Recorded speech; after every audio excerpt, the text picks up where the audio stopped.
So here's the deal.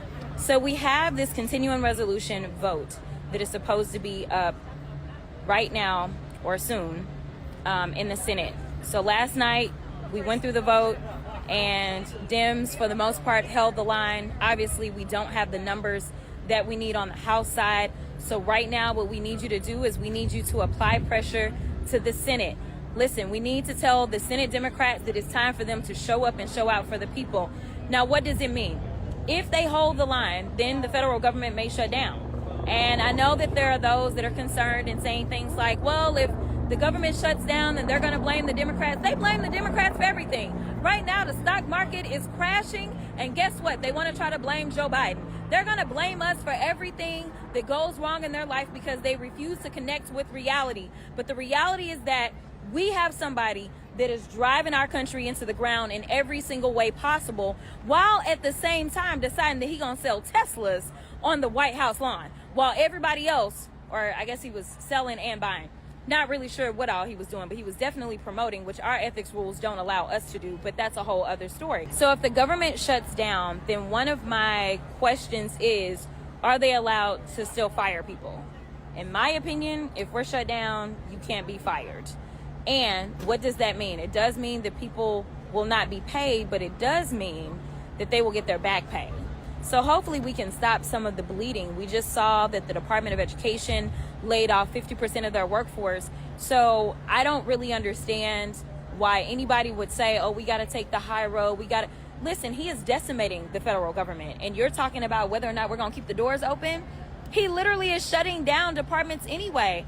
But here are the things that we're going to lose. So if your specific district had a member that went out and got community projects for some of these nonprofit organizations, as well as some of their governmental agencies, then those things, they go away. Why? So that Elon Musk and Donald Trump can have more latitude than they're supposed to be. A continuing resolution is literally supposed to be like, oh, this is just to carry me over. It is not supposed to be us completely skipping the appropriations process. And this is the only time the Democrats in the Senate can actually say, hey, we're going to filibuster. We're going to raise that threshold to 60 votes, right? It's the only time.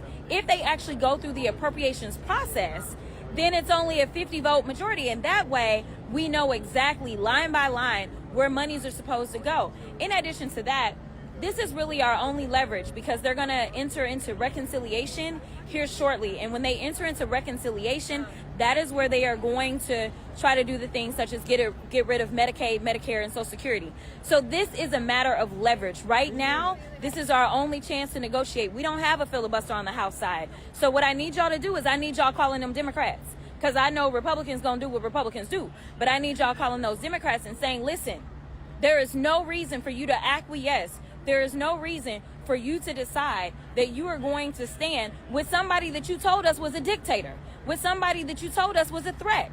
So anything that you do by just rolling over is giving him more of that power. So listen, the power belongs to the people. So please, please, please get on those phones, make those calls, and make your voices heard. Because they want to tell us stuff like, oh, well, you know, we may lose the next election. You never know what may happen. But I can tell you this.